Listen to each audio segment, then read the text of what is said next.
Today we have a 2014 Grand Cherokee Limited 3.6 motor. The customer says when they apply the brakes, the front end shakes. So what we're going to do is install rotors and pads. We're going to show you where they're located and how to do it. We're going to start by removing the 7/8 lug nuts.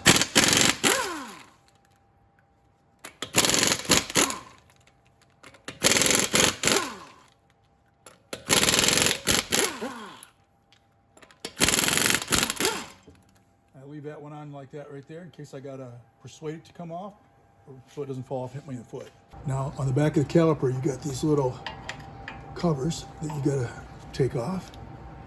And underneath that is going to be some T55s that we take out to remove the caliper. This is a T55.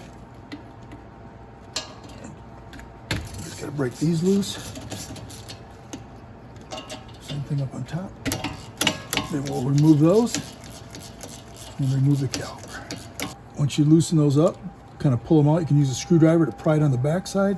You just get them out like that. And with these brakes, they give you new clips, retainer clips like that. So what we're going to do is just take that off. You got to be careful. A lot of times you can just push it forward and it unsnaps, but you don't want to hit yourself in the face with them, so be careful doing it.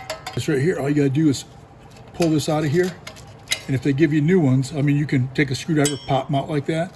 But if they don't give you new ones, you're going to have to reuse these, so make sure you don't bend them. The caliper should just pull it off after that. Just like that.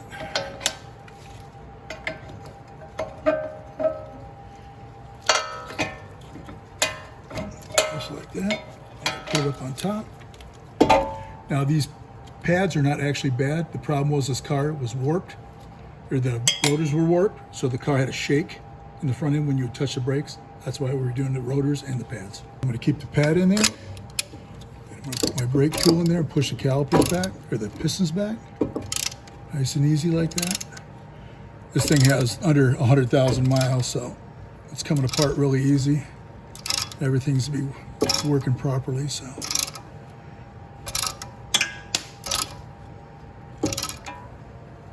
Okay, it's all the way back. Remove that. Remove that. You can see your pistons are totally flush right there. These are 13/16 that are holding the bracket bolt on. So I'm just going to use the gun on that, make it easy on myself.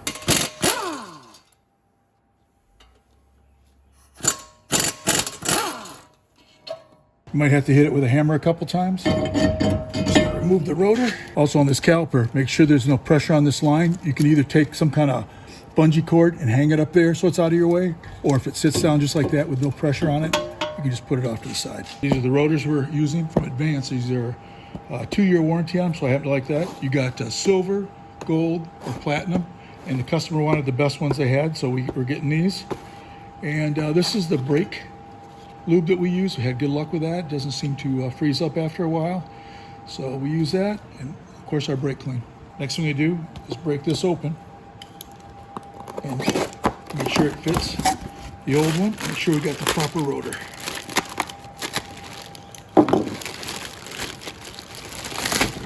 Just like that. Same on that side, but I'm going to flip it over first and check the old rotor to that one. Bolt pattern's the same size dimensions, so we got the right rotor. These rotors, when they store them in the warehouse, they got a lube on it, so you have to clean it with brake clean. They just do that so it won't rust while it's sitting waiting to be sold.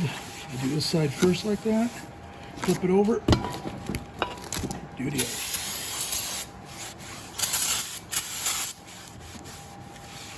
And all the residue off. Okay, ready to install. I like to put these on just to kind of hold the rotor in place. I start to install the brakes. Put our bracket back on. Start those. And you don't have to have this, but it just sometimes that rotor moves around, makes it a little harder to line stuff up, so I just do it that way. Okay, those are started. I get that in place. I just tighten that up, check that. Get the bottom one. Okay, those are plenty tight. Now we reinstall our pads and calipers. In their wisdom, for whatever reason, they did have a little O-ring here. Most cars do not have that, but since it's still intact, I'm going to reinstall that, just like that. We're going to push this in place. You can see it's just got these right there. Just snap it in place like that. Just like that. That one's in place. Now we just put this one in. I don't have any disc brake quiet, but I think we'll be fine. I'm gonna lube these up. I like to put a lot of this on. I mean, that keeps the slide pins working properly. And if it doesn't slide, then the brakes don't work properly, so. Where's the pad prematurely, so we're just gonna do that. Make sure it's working good. We'll do the other side.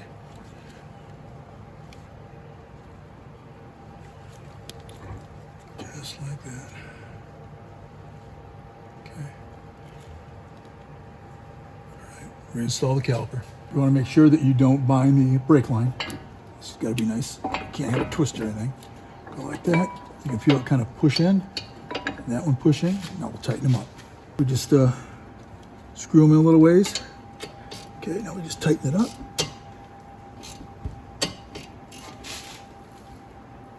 Tight, so you just tighten these up. Okay, did the same to the bottom. A lot of times you can wiggle it like that, and if that doesn't work, you can actually put a screwdriver and pry it out. These got a lot of hours on them, so sometimes they don't fit perfectly anymore. And since I believe you really can't have too much grease, I like to put a little in there. Just push it in there. Do the same on the bottom. Right there it is. Okay. All right. One last thing to do. Now, you can put it just like that right there. And then all you gotta do is pull back. And it should snap right in just like that. And you might want to hit it with a hammer just to make sure it seals properly.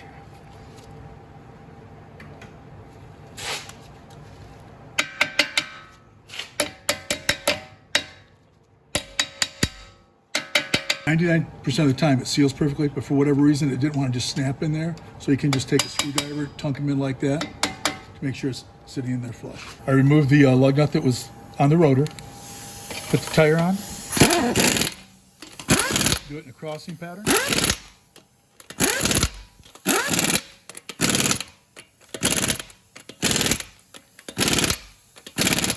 When it gets on the ground, we'll check for torque specs. And that's all it takes to do brakes and rotors on a 2014 Jeep Grand Cherokee with a 3.6 motor.